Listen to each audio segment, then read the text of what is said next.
Thank you for coming to watch Dr. Smith's video today. We encourage you to hit the subscribe button and the alert button. That way you can get notifications when he uploads a new video.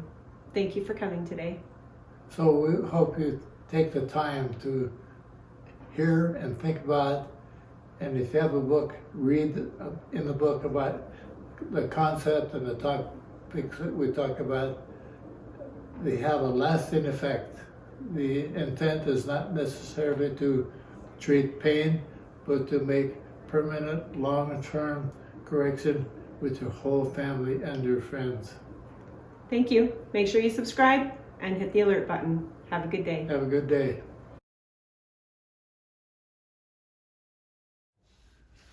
So today we're going to divide the class into two parts. The first part, my intent is to help you become semi-efficient technicians, body technicians. Assessments. So we're going to start with the handout, one of the handouts.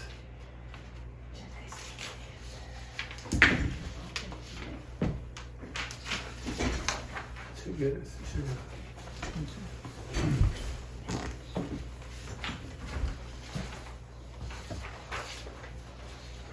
So number one, true, false. Structure determines function. True. In all cases, you can think about that relative to your eating utensil,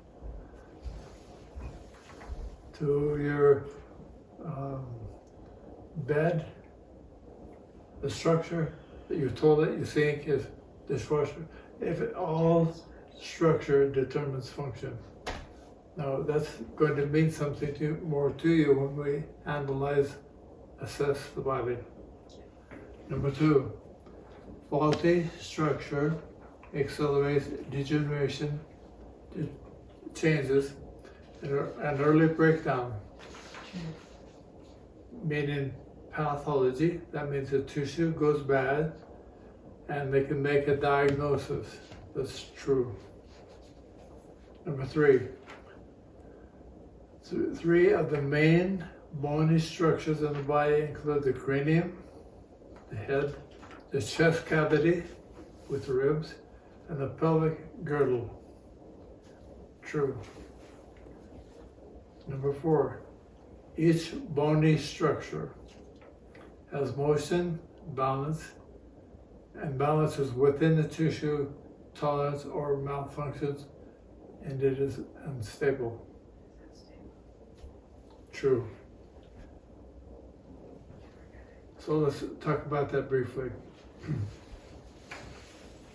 All three compartments. If the pelvis is a bony structure, if it's not aligned and moving properly, the tissue within malfunctions. Recall we talked about female problems, prostate, colon problems, sphincter problems occur when the structure is not aligned properly. I'll tell you a quick story. I attended a lot of classes on alignment and the best way to balance the spine. One technique I learned, the only thing the doctor looked at was these holes in the pelvis and how tall they were, how flat they were, if they were different. They would lay the patient on the table, look at the x-ray, and they would do a drop pelvic movement to help create realignment. Now, that technique was right at the top of techniques that changed scoliosis, curvature, and improved overall health just by doing that one movement. Now, when you think about that, the pelvis has multiple joints. The pubis is one. The pubis should be right in the middle. They should move side to side when you walk. You have the big sacroiliac joints that join the ilium to the sacrum. And then you have the fifth lumbar joint, which attaches the pelvic girdle to the rest of the spinal column.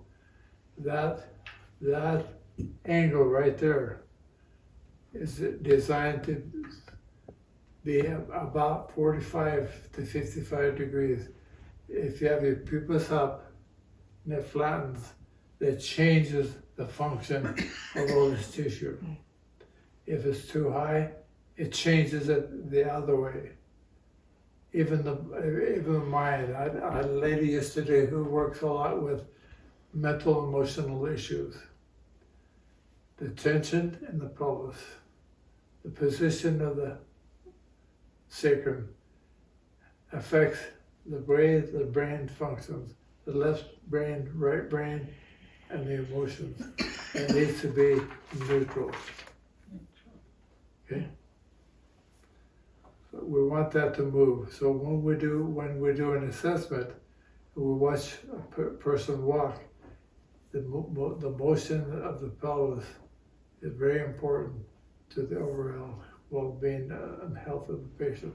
When you lay down and you do the sacral slide, you're basically creating motion and alignment in all those joints.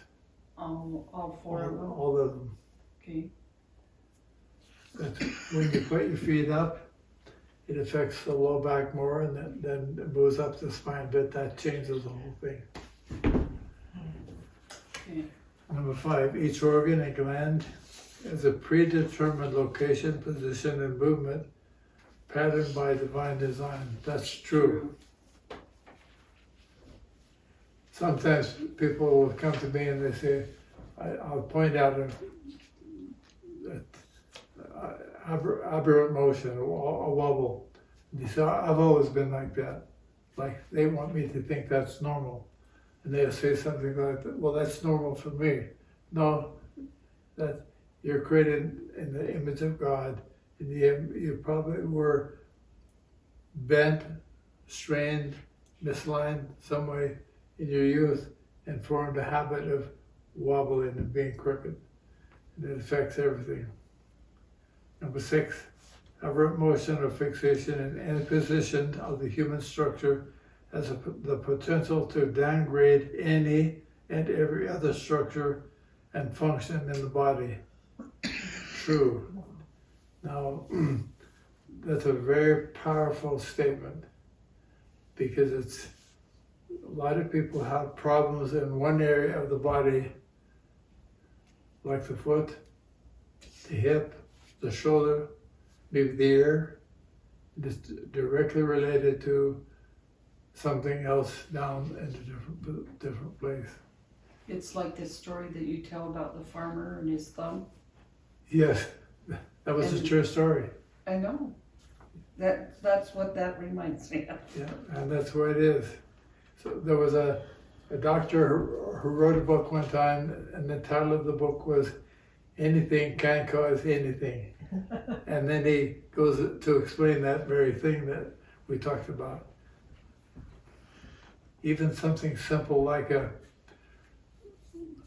when kids go on hike, our son Andy or Alma took kids on hike, and he would have them walk for about an hour. They would sit them down and say, okay, do any of you have any hot spots on your feet? Oh yeah, my heel, my toe or something. When they complained about a hot spot, he knew that the shoes or the body was not proper. So he would do a farm boy thing and put duct tape on it. Duct tape. Duct tape to keep it from blistering. Mm-hmm. Or lamb's wool. Yeah. Mm-hmm. To keep anyway it helped. Number 7, a visual personal assessment is simple when viewed both in motion and stationary, while walking to include Okay, here's where the technician training comes into play. These are things you would like to observe in yourself or in a friend or family member. A, from the front or back. Are they leaning or listing right or left? So when they're walking or when they're standing, observe that closely. Knowing that the body can have some deviation from normal, but very little. If you lean or less, right or left, more than an inch is above tissue tolerance. Shoulders, are they level or is one tilted? If you put a line across from one shoulder to the other, does it go, is one lower? That's a big deal. Okay, it should be level. Hand position. This one is very critical. It's one of the most common deviations there is. Which should it be? Thumbs forward or knuckles forward? Thumbs. Thumbs. I examined a fellow today, had him walk down the hall. It's very obvious. He was tilted, he was leaning forward, knuckles were forward. I did a chest expansion. His chest only expanded 1 inch. Normal is 2.5 to 3. So his whole torso was torqued. Now that affects lung capacity and lung function. You want it to be the same. Foot flare. Again, when you watch the feet, are they relatively straight? Now what that means is relatively straight means they should be 7 to 12 degrees with a slight V with the feet. So if you're standing in snow or sand, you look at the footprint, that would be ideal. A flare would be more than 12 degrees. And usually, if one foot flares more than 12 degrees, the upper body will be leaning to that side. They might have a low shoulder on the other side because the body is trying to compensate, which then compounds the problem. Now, we're going to talk with the next handout, the next section, about how to correct these minor problems, okay?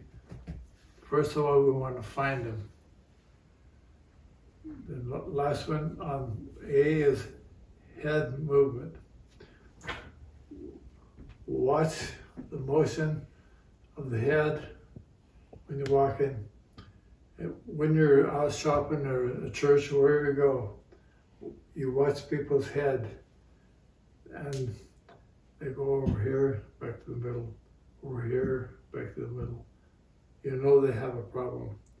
Next time the geese fly over, you look up at the geese, they're up there going like this, their head is just nice and smooth. The head doesn't jerk back and forth. Keep in mind, the greater the wobble, the less efficient the whole body. Meaning it's wasting energy compensating for the deviation. Now we'll go to B, the side view. We look at the head. When we look at the head, look at the center of the ear from the side. The ear should be directly over the shoulder. Like the point where The hole, yeah, the hole in it needs to be right over the shoulder. right over the shoulder. Okay. I went out this morning early to Home Depot and I watched about 5 guys walk into Home Depot. And you go, straighten up. Yeah, they're older and their heads are way forward. Yeah. one of them was even looking way down, and I thought, that's too bad. They don't know. The chin or hard palate should be level or tipped. Is it level? Is it level or tipped? In my office, you know, I have a little Yoda with a spoon. The hard palate should be horizontal. The spoon in the mouth is only there to demonstrate what would happen if you tipped your head down and you had an egg in the spoon would fall out. Now, I had a really good dentist several years ago help me. I have dentures, and he put a device on my head to help ensure that my head was perfectly horizontal when he fit the teeth inside the head, because I wanted the hard palate and the teeth to line up and be neutral, horizontal. If the head is tipped down, it compresses the spinal cord that comes out of the head and goes down into the spinal column. It's a ring, the atlas vertebrae is a ring, and if you tip it, it shuts down the flow, reduces nerve flow. It's important that the head be level. Arms. When we look at the arms from the side, the real question is, where are they hanging? Are they hanging in front? The middle finger should be on the seams when you stand. Now to do that, the shoulders need to be back. The shoulders here, the knuckles are forward, they go forward. So what? When that happens, and you lean forward, it creates always tightness in the neck and tightness in the low back. I saw a lady just the other day, she said, oh, my neck and my shoulders are killing me. I said, well, don't move. I want to talk to you about your posture. She said, oh, no, that's where I hold my tension. We've had some family issues. That's where I hold my tension. I said, probably, because that's the weak area. Now keep in mind, virus, fungus, yeast, bacteria, look around for damaged tissue. They want to attack healthy tissue. They want to attack damaged tissue. So she's partly true. She has poor posture, head forward, shoulders forward, knuckles forward, aggravating the tissue. So of course, if she has any kind of organism in her body, that's where it goes. Now, I can tell you a quick story. When I was young, I had an athlete's foot on my left foot, never on my right. I didn't know why. Why would that not? Because I put my left sock on my right foot sometimes. I didn't contaminate it. I only had athlete's foot on that side. I did not know until I went on my mission. I saw a chiropractor in Leesville, Louisiana, and because I had some pain, and he checked my low back, and he said, "Oh wow!" And he told me what was wrong and what it needed to do. He said, "If you line that up, your whole body will work better." So I did a few things, and my athlete's foot cleared up because I cleared up the nerve flow and the blood flow and the lymph drainage on that side.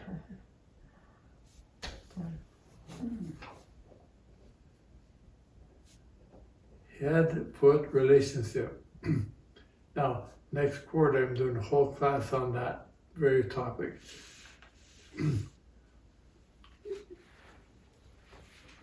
The feet and the head, by divine design, should be directly vertical. We've talked in the past about going to a workshop where we had all the bones. We have all 206 bones, and our assignment is to assemble them and put them together. We need how many ligaments? 800. 800. About 800. When we get that skeleton all put together, guess what? It's balanced. It'll stand neutral with no muscles. It'll just stand balanced. Try to be like that, balanced. Okay, so the pelvis is tipped this way. The shoulders are back, the ribs are open, the head is level, horizontal, and the weight on your feet is toward the back. Does that make sense? It does make sense. Now, back to the feet. Flaring. We talked about that a few minutes ago. We don't want the feet to flare. We want them to be symmetrical. They should be the same. The more they flare, if both feet go beyond 12 degrees, then the feet will roll down and the knees will bend in and the low back will tighten and the head will probably go forward.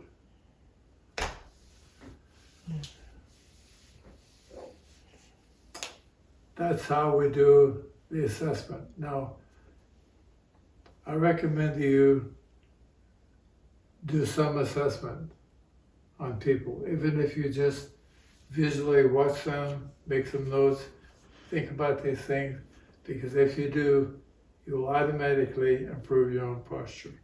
Okay. Okay, now we're going to take a... Now, how often do we do that assessment? That's a good question. That's one of the questions I have to To ask. see if you're improving, right? You have Yes. to do it.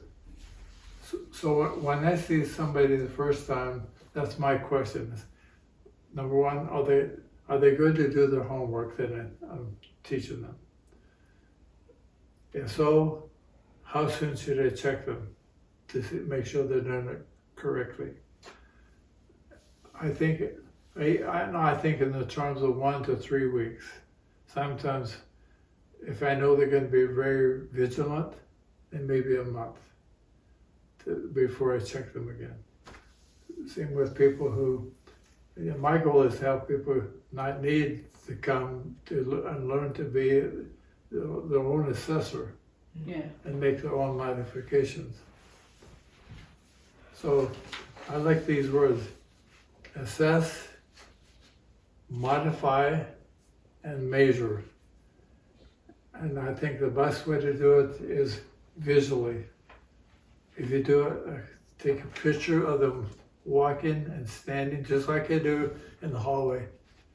Walk away, walk back, stand straight, stand sideways, take pictures of all that, and then look at it over and over and over again. We used to have in the clinic a treadmill, and in front of the treadmill we had a TV, and behind the treadmill we had a camera.